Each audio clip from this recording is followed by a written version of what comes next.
Peace and blessings. How you doing, bruh? So my name is Carlos Walker, and this is Forward Progress. And today we're here with Mr. Prentice Banks. How you doing, bruh? How you doing, good brother? It's a blessing to be here. Truly an honor, to be in your presence. And thank you for welcoming me to your show. Hey, it's an honor, man. Look, for me to be able to do it for you. So how I normally do this, we talk about past, present, and the forward progress that you have made after prison. But Okay. due to the circumstances, we're going to talk about the forward progress that you have made where you're at. So, starting off, I want to ask you first of all, who are you and what do you do? My name is Prentice Banks. I am an incarcerated youth advocate. Um, I've been doing youth advocacy for over 33 years of my incarceration because I'm trying to prevent and change the narrative of the way our youngsters think and, and stop the street to prison pipeline because it's enough. Enough is enough.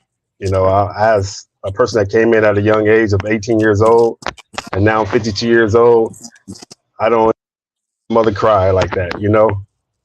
So I definitely am at, like stronghold on changing lives. Okay. So, how we going to start? We're going to start before you went to prison. Tell us a little bit Mhm. about your past, about who you were growing up, and we'll lead up until the arrest and what you and move forward. Okay. Um, I was born in Paris, California, which is Riverside County. Um, I was the youngest child out of 10 kids. My mom last first two kids was stillborn. Um, Being the youngest, you know, we didn't grow up in the most richest neighborhood, but it was more, the impoverished neighborhood status. Wasn't too much going on in the community. Um, a lot of abuse into the home. And my father was a very abusive person. He really wasn't the leader that, we all expected him to be. And so it was an early age of dealing with trauma. A lot of early age of seeing a lot of misinformation, taking in misinformation, um, trying to interpret it, what is the correct way of living life and understanding life, because the leader of our family wasn't the most appropriate person to teach me. So I had to find those things out in a different area of life, a different place and from different people, from, like I said, from the age of young to 14 years old, my father abused and beat my mom.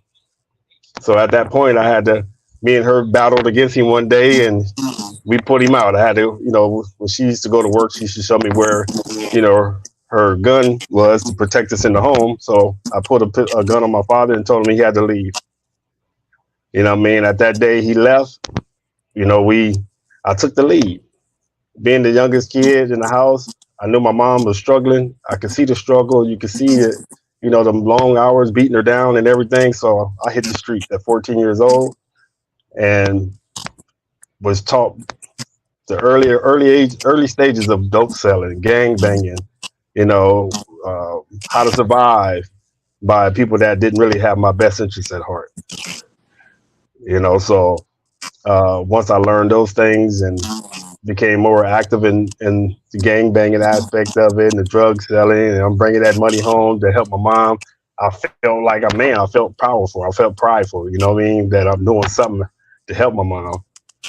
Unknowing to me, this information that I received didn't have a greater understanding of the consequences that come along with it. Mm. So the more and more I got to hanging with people that I assumed that was my friends or assumed that was members of a gang that I considered to be family, they never tell you them things. They just tell you this is what it is. This is how we roll. We just get that paper. Let's get the girls. You know what I mean? And lo and behold, you know, leading up to 18 years old, the crime happened. And you want me to, if you would like me to go into the actual Yeah, aspect of the crime, you I can I elaborate could. on it. Okay. Dealing with the crime is, my two childhood friends. We like grew up together. We was into everything. I consider them to be brothers. They called me one night and said, "Hey, look, we got the party. Let's go hang out. We're gonna pick you up. We're gonna do everything we got to do. You know what I mean? So be ready." Unknown to me, the vehicle that they pulled up in was a robbery victim that had a murder attached to it. So we get in the car, we riding around, we having fun. Thinking everything is cool. We finna go to hang out with these ladies. I'm excited. You know what I mean? A couple of minutes later, we get pulled over. Nobody said nothing about no murder in no car. Police cuffed us all up. We all went to jail. You know what I mean? We get charged felony murder. My parents, everybody like, well, what's this? What's going on? You know? We said, well, we got to figure it out. When we get to the courts, they give us these attorneys. Municipal court, they give you attorneys. Preserve your rights and all these other things that you assume that you have. And unknown to me, the attorney they gave me was only 2 years in the practice Mm. on a felony murder case, which they have to be 6 years qualified to even take that type of case. So when we get in there, the first thing we do, my co-defendants, they are so-called friends, they had paid attorneys. Their Mm. attorneys immediately separated everyone's case individually to minimize their client from being held accountable for something that they may have been accountable for. So as we was charged with felony murder, they bound us over to Superior Court. When we get there, they in that separation, the first guy went to trial.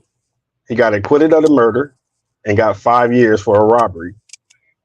The second guy went to took a deal for voluntary manslaughter with a gun and a robbery and said someone else was the principal. Me being, I said, I ain't had nothing to do with nothing. I went to trial. The jury came back and said, hey, look, we have a problem here.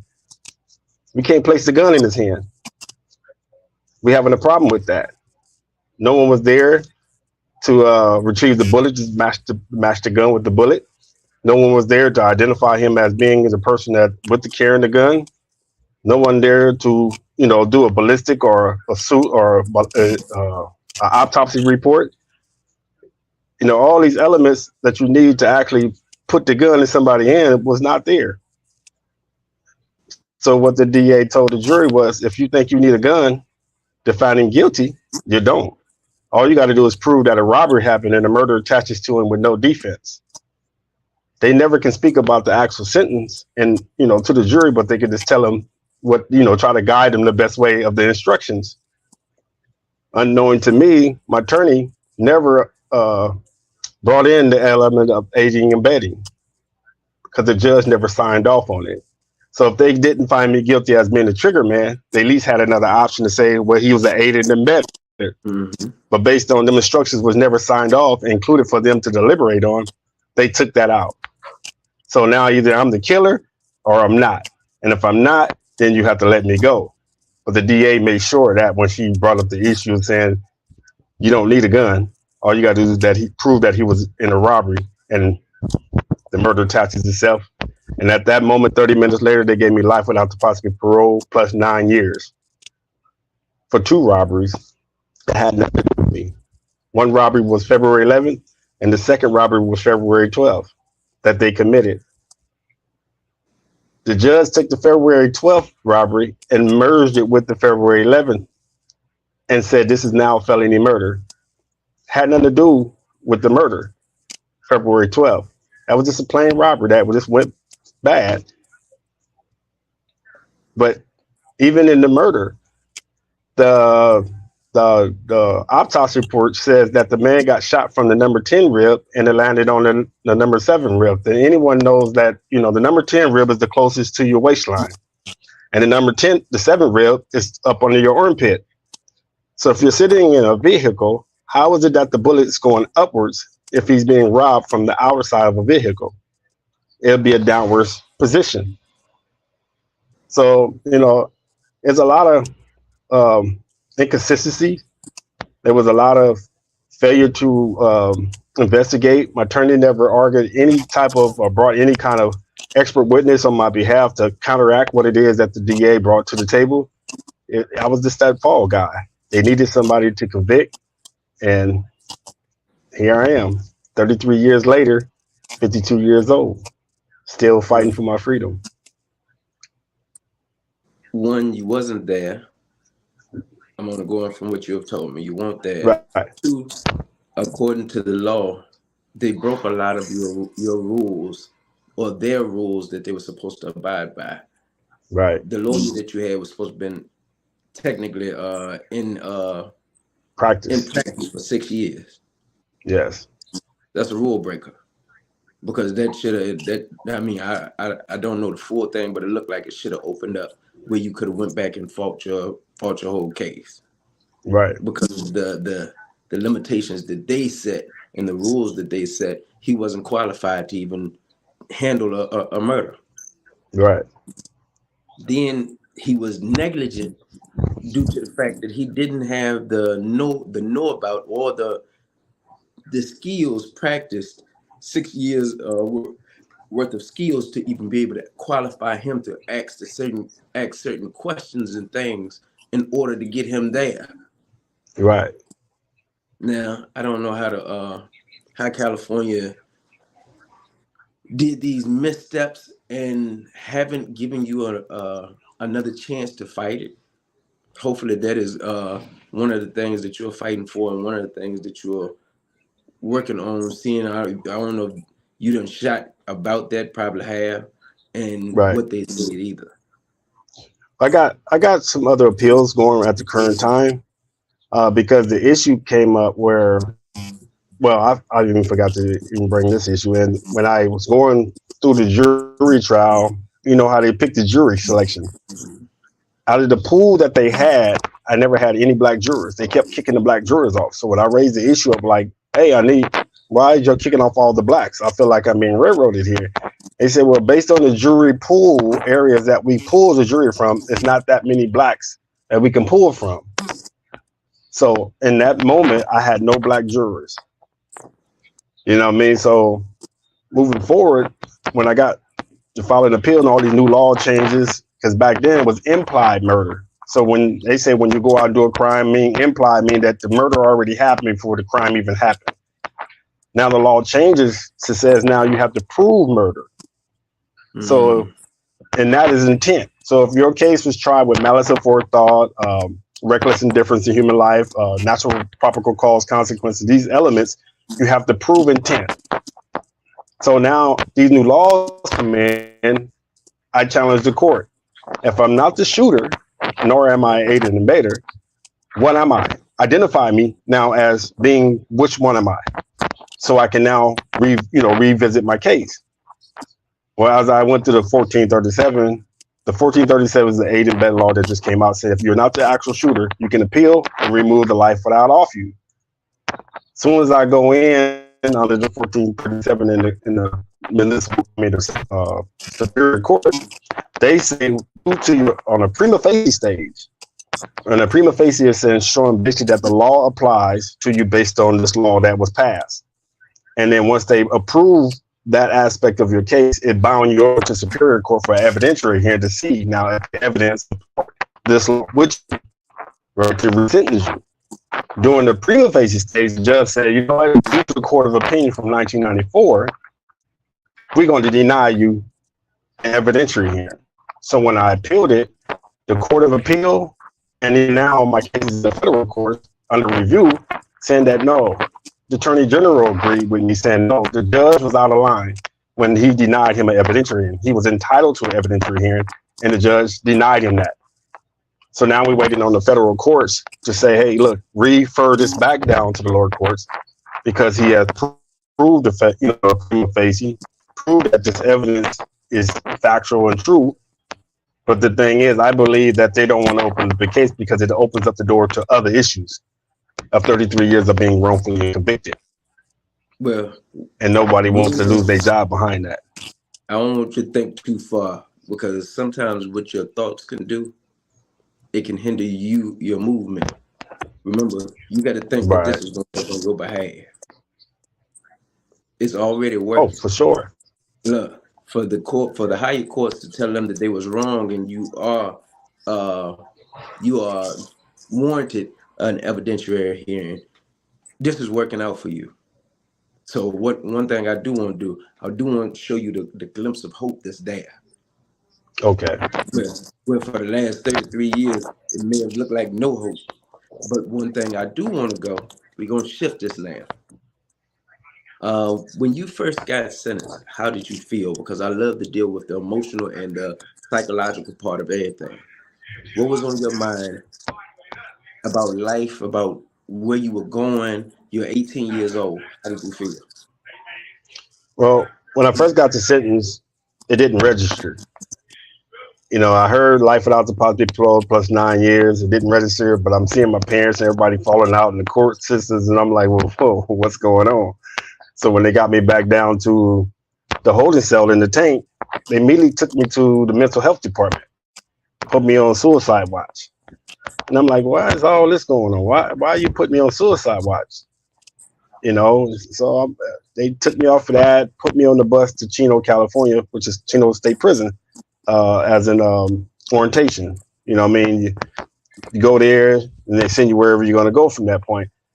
When I got into Chino, it finally registered that you're in here for your natural life. In that moments, I thought about suicide. I thought about ending it as fast as I got it. I didn't know if I would ever see my family again. I didn't know if I would ever have any opportunity. It just became survival mode. Even entering in the prison system, the first thing I was told was, "Here's a knife. This is going to protect your life, and these are the people you associate and hang yourself out with." You know what I mean? First day to the yard, I see two people fighting, and one was to get shot and killed.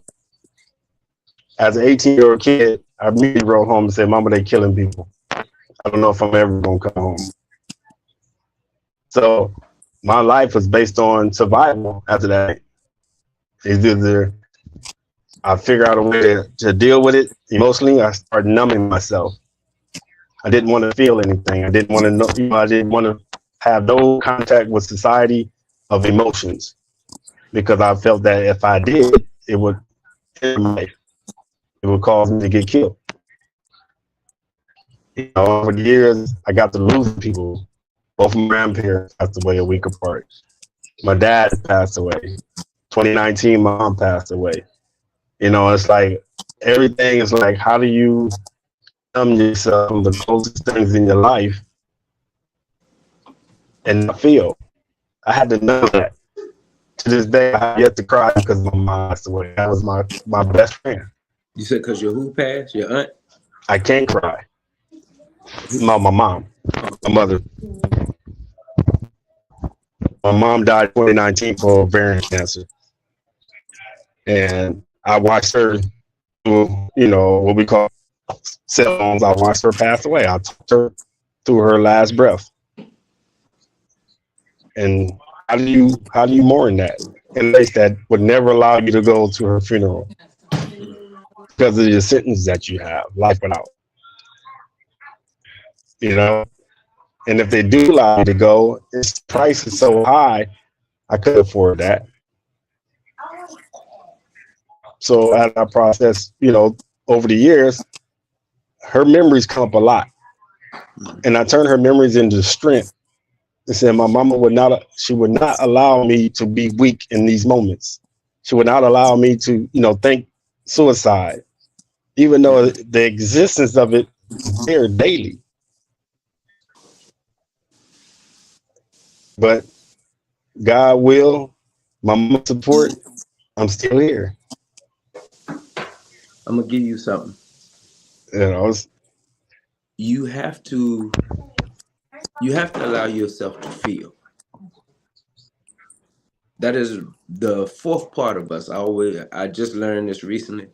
We are four-part beings: mental, physical, spiritual, emotional. And the emotion is there for a reason.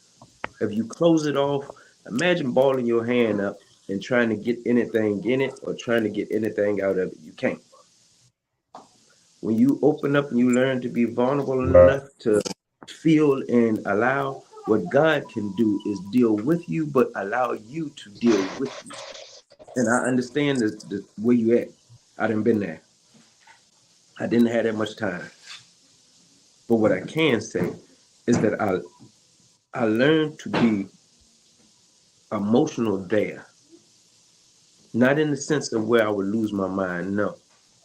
It helped me learn who I am, but learn how to embrace other people. Because in a sense, you done already did this. We're gonna shift again. What makes you be an advocate for youth? Being that I came in at a young age, the connection that I have with my mom. You know, I seen the tears. I seen my granddaddy cry. I seen my grandmama cry. You know what I mean? It's like at 18 years old, really understanding that now and seeing the destruction and the mindset of our youth out there today, somebody has to step up. But I want them to understand that my life experience is what's going to change it.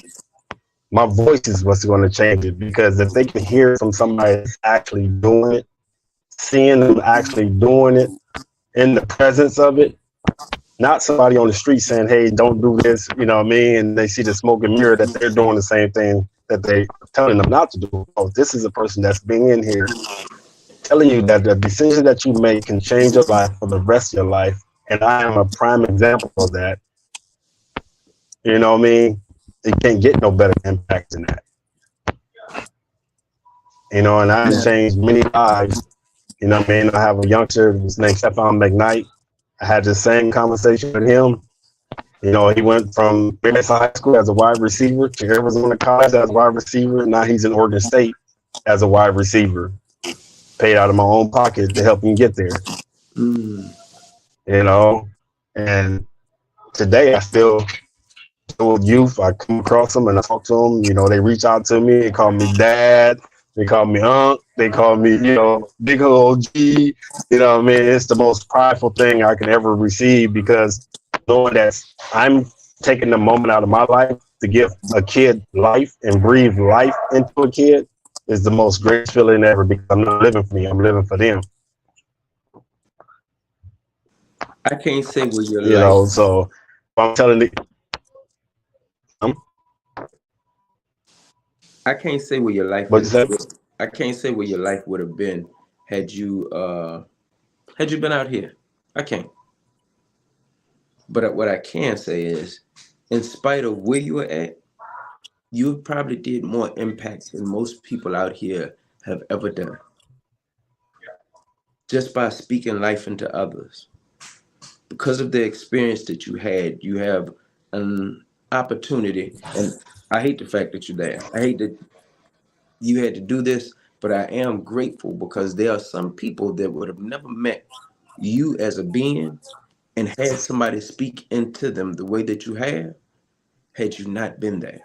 You remove yourself out of life, what happens is they never get to grow. They never get to become. You never get to inspire. Lives never get changed. They probably stay the same. You're here for a reason. The reason why God keep waking you up every morning is because of who you are. But how God knew you would choose to use your voice, as you just said, to impact somebody else's life. That I'm gonna thank you for. Then two, I want you to know that, man, it takes a lot to, yes, deal with what you're dealing with, but keep going.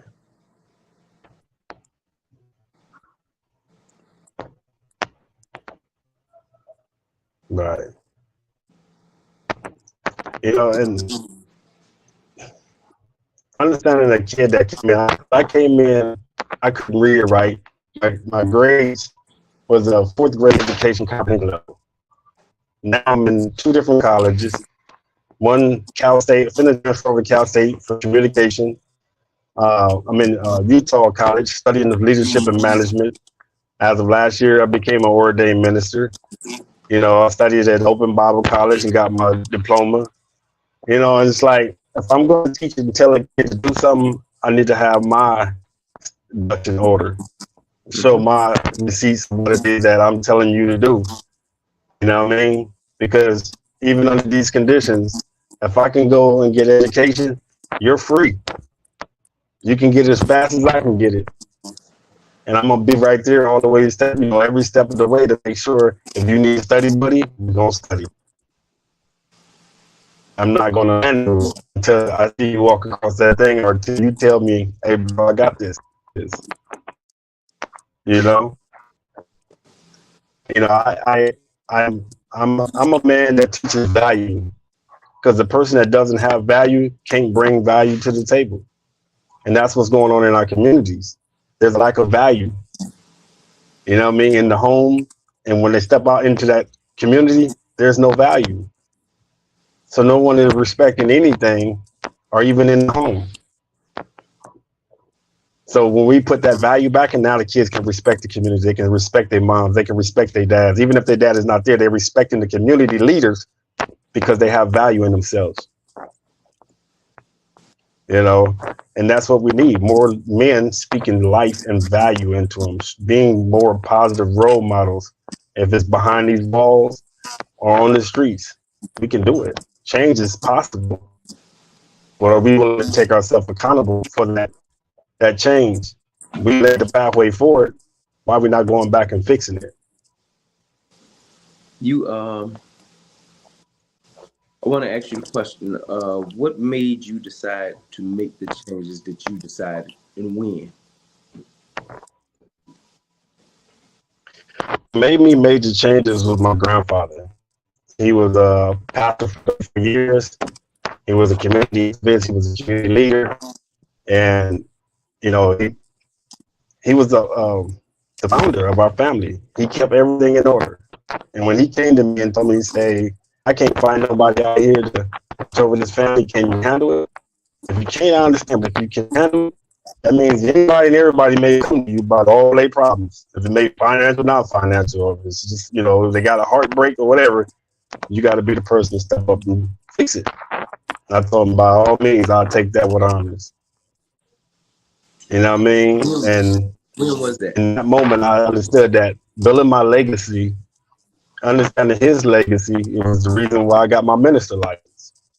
Mm, Because who's gonna carry his legacy if nobody ever take that pathway to understand what religion is, be able to communicate religion or understand our spirituality or the foundation of spirituality in our family, the moral principles of it. Somebody had to do it. And today is like, man, that's how I live my life. You know, I live my life, breathing life. Maybe God given, or maybe my experience given, but I'm going to make sure that you have the information for change. You know,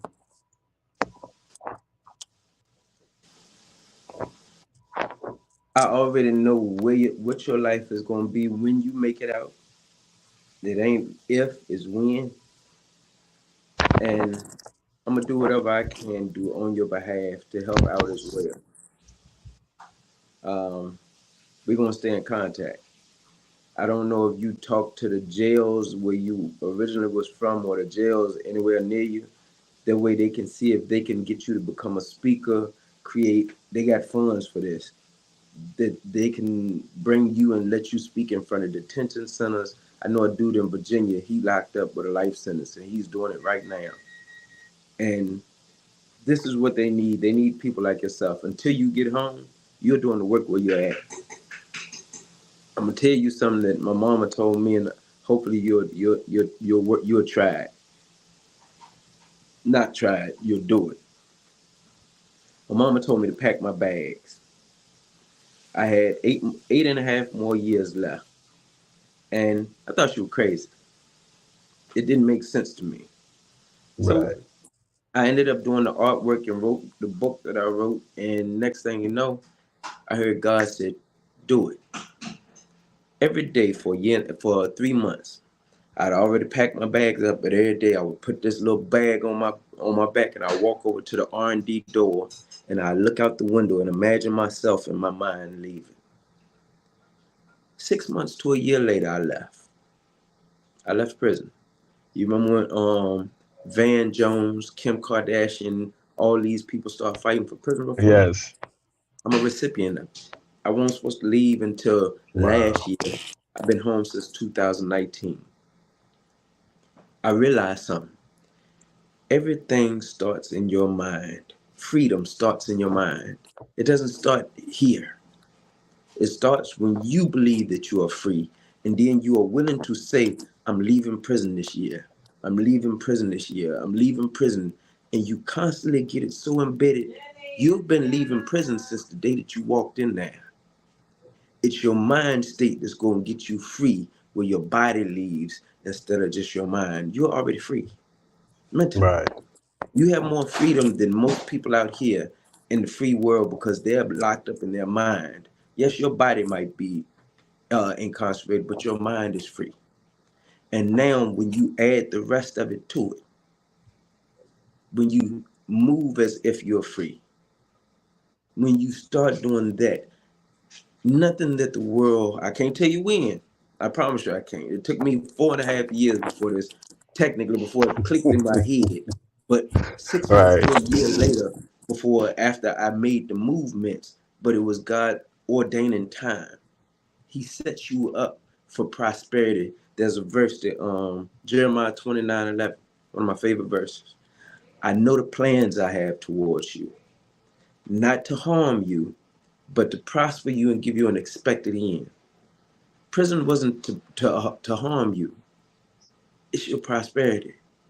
It's you being able to get educated. It's you being able to communicate. It's you being able to sit inside there and build young men into men or old men into men. You see, you had a fourth grade education. Your education level is beyond that now. Most people's educations out here, they say they read at a sixth grade level. You're a college student, a Bible student, and with all degrees, you are built for your release. You are being prepared for your release. Now you have to release yourself here. You have to know that, look, this time is over, and that God is not punishing you. He's about to release you, but with power. That you have did over the last 33 years was to build you for what you're about to do, because you've been doing the work where you at. What I want Right. you to do is say to yourself every day, 15 times a day, if you can do it more, I'm leaving prison this year. Then pack your bags up. And if they think you crazy, let somebody know, look, I ain't crazy. I got faith. I'm leaving Right. here. It ain't about me. Look, I promise you I ain't crazy. But I am leaving here. And you hold on to that until God does it. You believe as Noah believed. He told Noah it was gonna rain. He didn't tell him when. Supposedly it took 200 years before it rained, but it finally rained. Right. He told Abraham that he was gonna have a son. He didn't tell him when he was gonna have a son. He just told him he was gonna have a son. He was 100 years old when he had a son. You just know that your freedom is coming, not coming, happening. I don't like the word coming because everything is always happening. You don't know what God is doing for you outside of you. All you know that Right. you got to be prepared for when it happens. A baby, when a baby is being developed in the womb, this is your womb. You've been developed for the last 33 years, being developed. But what God does outside that you can't see is like the parents. The parents, they're normally going and getting stuff for the baby's arrival, setting up the bed, the room, getting pampers, getting clothes. This is what God has been doing for you for 33 years, is setting up the outside for your arrival. The same like that baby, and when it arrives with everything already prepared for it. I'm a witness of this. I can only tell and share my story with you because I understand, maybe not from your standpoint, but from an experience. I came home, sitting in prison. I did all the artwork and wrote the book that I wrote. God prepared me for it. It's one of the reasons why this is my favorite verse. I may not, he says, I know the plans I have towards you, not to harm you. 13 years wasn't to harm me, it was to develop me, but to prosper me and give me an expected end. Right now, my artwork has been at the World Trade Center 3 years in a row. I've exhibited in DC twice, Baltimore twice, Florida, Georgia, Philly. I've sold over 9,800 copies of a book I wrote, and over 9,500 been hand to hand and signed every one of them. Man. And this is how God, everything I done, I didn't do it. I just walked into it because it was already sitting here waiting on me. What I can promise you, I don't know when, is that God been preparing you. Don't harm yourself, and I understand the thoughts sometimes. Keep doing the work that you've been doing, and what you gonna do, what you gonna see. Don't know when, but you gonna see. You gonna walk out that door, pack your bags up, and walk over there to R&D. Look, for as long as you can, and in time, what we get to see is you come out here and be the same impact that you have been while you was there. Right. There's people who can write letters to the governor and everybody on your behalf. I know men from California who didn't have parole, and they at home right now. Nothing makes you no different. Right. Believe it. Know that God, look, you serve a God that's bigger than a circumstance. Prepare yourself because you're already being prepared. And you're getting ready. Look at the things you done. Get ready and start praising God for just the fact that this is your situation, but He didn't kept you alive. You probably know people who ain't no longer here that was on the outside. For A lot sure. of them. You know people who on the inside that are no longer here. You're here for a reason, and you have power. The power that God has given you to learn and be a mentor, but be somebody who can help each and every one of those men that God has allowed you to touch. And you told me, I didn't make this up. You said as a young man in college right now, and look, playing football because God allowed you to be there. Praise God for where you have Man. been, where you're at, but what you have as a man right now. And that's the know-how to create men. You ain't take young boys and make a man. You took young men and made a man. And that's a beautiful moment. I love that. There's no greater feeling than seeing that light switch turn on. You know what I mean? In our youth, man, when they get it, there's no turning it off at that point. It's like it's no greater feeling than that. Like I never had a father, so me being in a positive representation of that to someone else, and then seeing that light is like I was the father for a moment. I have no kids, but them are my kids. You know what I mean? Hmm. So yeah, definitely. I look forward to getting out there, putting in the work. What I mean? Even in putting the work in here, I speak daily into existence my freedom. Every day I tell myself, just a couple more days they're gonna open that door, and one more day they're gonna open that door. You And one know, of them days they're gonna open that door. they're gonna open that door, and when that time Walk up there. comes, ain't no stopping. Well, there ain't no stopping now. You already doing the work. It's just about to get bigger. I'm ready for it. Look, I'm definitely ready for it, man. if you could give a word of wisdom to anybody out here and there, anybody who's listening, young, old, what would you tell them? For the young, the advice that I would give them is every morning you wake up, look in the mirror and value yourself. Tell yourself you love yourself. Tell yourself that the decisions that you make throughout the day, you're going to think through them.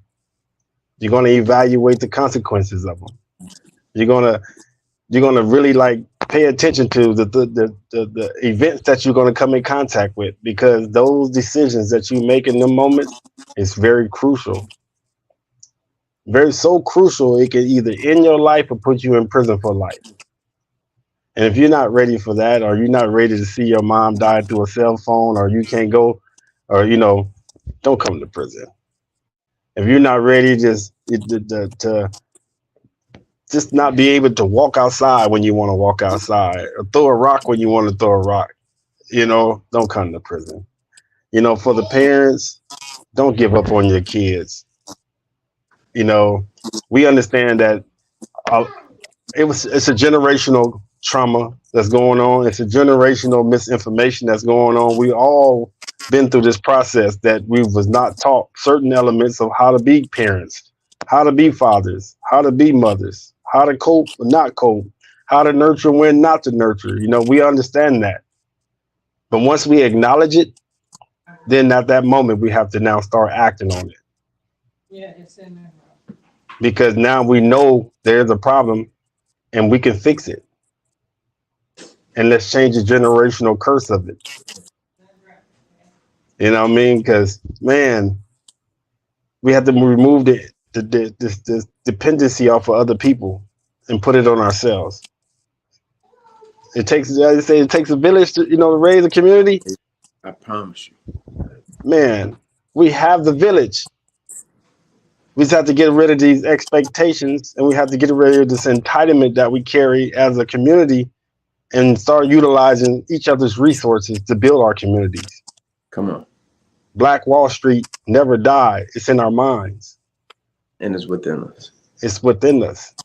And as long as we utilize each other's resources, man, back in the days when we used to sell fish plates, cornbread, and collard greens and fish for $5.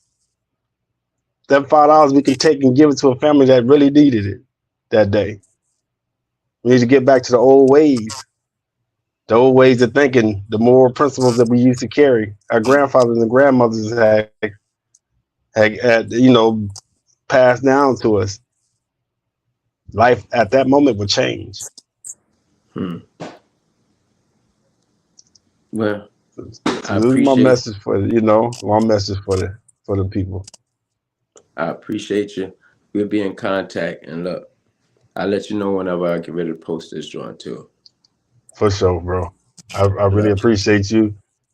I appreciate, everyone listening, and just know I love y'all, and I don't say that just to be saying it. I really do. I love y'all, and I breathe life into y'all every day, and I put protection over y'all every day.